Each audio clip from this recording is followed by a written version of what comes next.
Bonjour et bienvenue dans la météo du Bitcoin, j'espère que vous allez bien. Je voulais vous faire savoir si vous comprenez rien de ce que je raconte, ça peut être un bon début de regarder le lexique du crypto trader.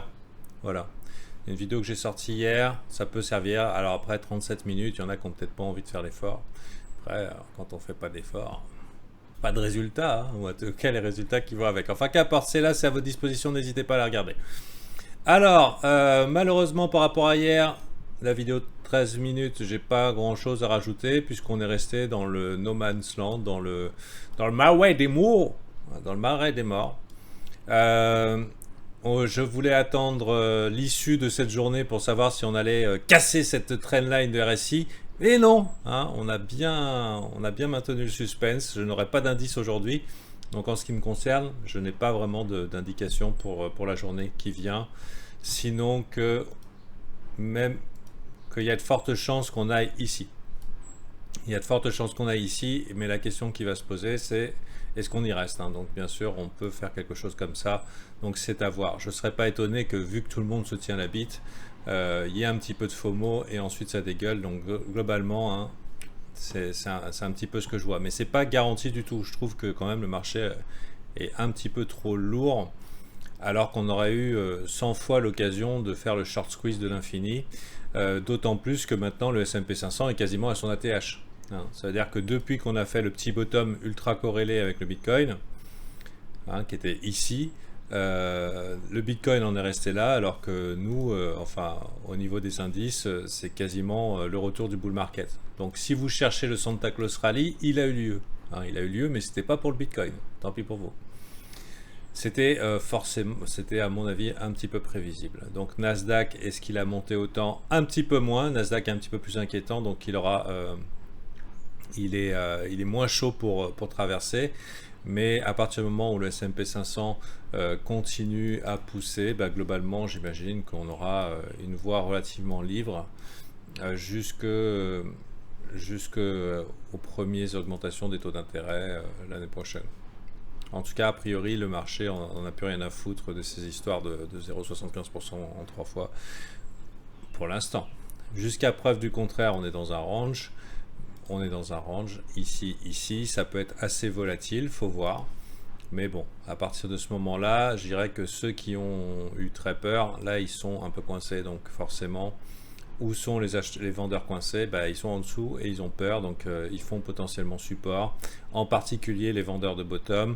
Donc même si on faisait quelque chose comme ça pourrait être très encourageant pour les indices. Le seul problème, c'est que le Bitcoin n'en a pas profité. Pourquoi? Parce qu'il s'en branle. C'est pas du tout la priorité de se positionner sur le Bitcoin, en tout cas a priori. Donc voilà. Et c'est quand même un petit peu bizarre parce que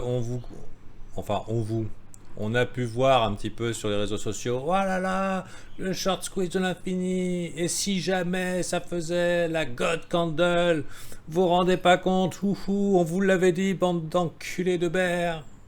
Hein, c'est un peu le tempérament, sauf que machin, rien. Donc l'avantage du rien, c'est que ça laisse le manque, la faiblesse de volatilité sur Bitcoin, ça laisse de la place aux alts. Mais disons que c'est pas encourageant parce que ça veut dire quoi? Ça veut dire qu'on a trouvé un sommet pour un nouveau stab de range. Enfin bon, voilà, c'est un peu faiblard à mon avis, pas très intéressant de FOMO ici. Pas très intéressant de FOMO ici. Alors parmi les plays potentiels, on avait identifié hier, je crois, 48 000 environ, 48 000, 47 000. Juste entre guillemets sous ces lots-là, avec un stop là-dessous. Par exemple, ça peut faire une idée de trade et aller chercher 52 800. 52 800, ce serait une bonne target pour aller chasser les stops en liquidation. Il faut que j'enlève les stops en cascade, pardon. Ça peut éventuellement exciter les gens et ensuite doom, donc à voir. Et sinon, bah, en dessous ici, hein, la fameuse reload zone, la zone de rechargement de longue, 0,618, 0,786. Voilà.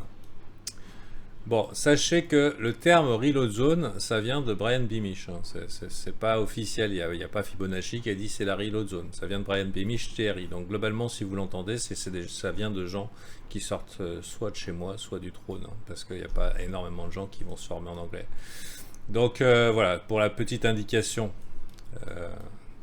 l'origine des expressions, avec anciennement, Brian appelait ça l'OTC, Optimal Trade Entry, OTE, pardon. Et voilà, ensuite c'est devenu la reload zone.